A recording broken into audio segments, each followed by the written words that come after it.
Howdy gang, Jeff from G's Gear here on Harmony Sovereign Day, and we're knocking out the third demo of one of our new Harmony Sovereign guitars that we're going to add to our shop at G's Gear at reverb.com. This one is a particularly rare bird. This is a 1971 Harmony H1266. This is the Harmony Sovereign Jumbo Deluxe, and this is the last of them. This is the last of the big Harmony guitars and the top end of their scale. The Sovereigns were their top guitar, their flagship guitar, and the Jumbo Sovereign Deluxe was the top of the top. And this one, 1971, I think might be the last year that Harmony is really making guitars before they go under. So it's a Canon, you know, it's got a big sound. It's a beautiful instrument. It's had a lot of restoration work done here in the shop to make this one ready for you. I was playing it the other night against my Gibson J100, and it sounds about the same. It's a big sounding guitar. What have we done to this thing? Let's see. Start at one end and go to the other, I guess. When it came in, the headstock overlay had fallen off, so that's been reattached. The nut slots were cut too low, and we were getting a lot of buzzing. So the nut was removed. We put a little shim under that and put the nut back up so we could properly set the height of the nut slots. It has had a full neck reset. It's had a new heel cap made. There was no heel cap when we got this. These guitars came, these guitars, you know, late 1960s, early 1970s in American guitars, we saw some funky things. And one of them were these adjustable bridges, adjustable saddles that you had on acoustic guitars, where you had two little thumb wheels, and that would raise or lower the saddle. You don't see those anymore. There's a darn good reason. It was a bad idea. Because as soon as you raise the saddle on that, and the way they were made, it was a little U-shaped piece of metal, and in that sat the actual saddle, and the U-shaped metal had a thumb wheel at each end, and you could screw that and raise or lower it. But as soon as you raised it, the bottom end of the saddle lost all connectivity with the top of the guitar. And so all of the transmission of string vibration had to go through the two screws at either end. And it was just a tone killer. So you don't see those things anymore. Blissfully, when this one came into us, that was already gone. So we didn't have to worry about that. And instead we've put in a tusk saddle that's been compensated so the string intonation is perfect. It has had a bridge doctor put in. This little brass piece here is the stud that holds the bridge doctor in place. And that tamed a little bit of a belly in the guitar. But we've got a very fast action. It's barely 3/32 of an inch. It might be a little bit lower, and a 1/16 or a little bit lower on the other side. So it plays very quick. Major restoration point, the biggest thing that we had to do. The big thing was the neck reset, but really from a scars point of view, the big thing is a crack on the back of the guitar. When it came in, there was a big open crack right here, and it went all the way through. So it's been cleated on the inside and glued and put back together, and it's rock solid. Because it's a sunburst finish, and it's a particular sunburst finish, which really goes from like a black lacquer to almost a cherry red to the golden or amber burst, I didn't want to get too involved with sanding it down and having to refinish it. So we filled it in and we adjusted the color as best we could, and I don't think you'll notice it too much. You can feel it. It's a scar on the guitar and you can feel it. But other than that, this guitar is beautiful. Oh, and what we should also point out is this guitar is missing the pick guards. The thing that was distinctive on the H1266 were the pick guards.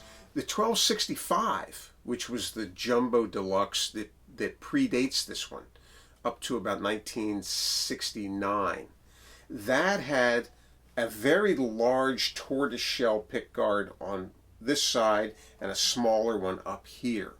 And you see them now and again. This one had two matching pickguards on either side of the guitar. Someone had taken them off. They got most of the adhesive off. We got the rest of it off. The finish beneath it is smooth. It's beautiful. And I like it without the pickguards. My gut feeling is that the pickguards might present a kind of a limiting factor for the vibration of the top, and they might actually limit the quality of sound. But what we've done effectively is we have straightened this neck. We've got, straightened the neck angle, corrected that. We've got a fast action. We've added some tension to the top with the Bridge Doctor. We've improved the saddle by putting the Tusk saddle in there. We get great string vibration transmission, and the guitar sounds wonderful. The tuners on it, I should say, may very well be original. I've been doing a lot of looking around at old Harmony H1266s, and many of them, not all of them, but many of them sport these tuners. I had them off as part of cleaning the guitar and lubricating everything, and they are stamped Japan. I don't know whether or not Harmony was outsourcing some of its parts to Japan. They may well have. At one point on their electric guitars, they were outsourcing tremolo units from Hagstrom, from Sweden. So it's within the realm of probability and possibility.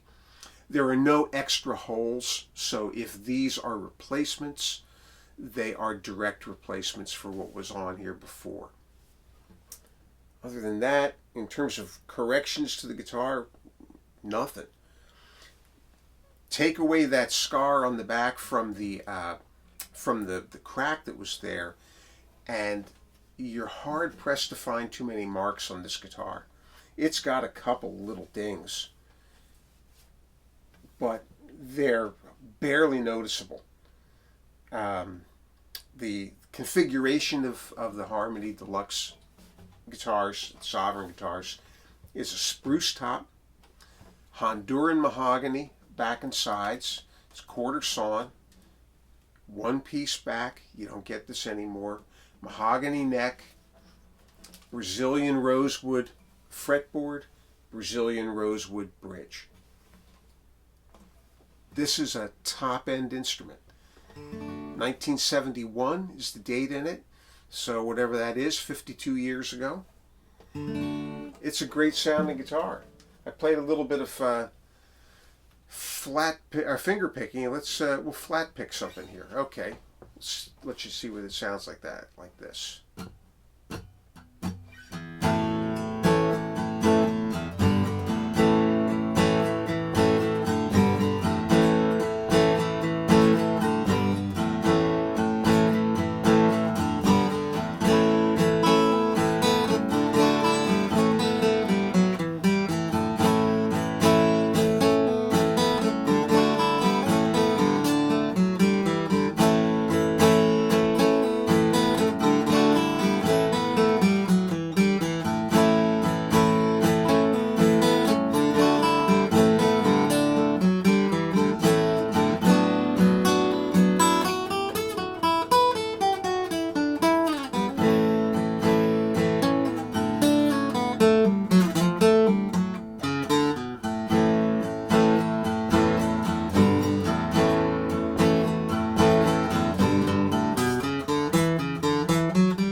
got a big voice.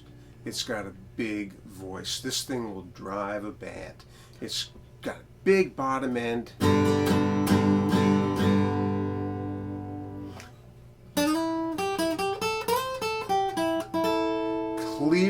Clear treble, not shrill, ringing treble. This is a beauty. I would be playing this for country blues. I'd be playing it on any old-timey music, rock and roll, classical, jazz, you name it. It's beautifully balanced throughout. The setup is wonderful. It's a 14-inch radius on the neck, which is a little bit unusual. Really, really sweet guitar. You're going to love this one. And this one's not going to be around for too long. This is the first one I've had in. They don't show up very often generally. There weren't a whole lot of them made because Harmony was on its way out. But this was the creme de la creme of the Harmony guitars.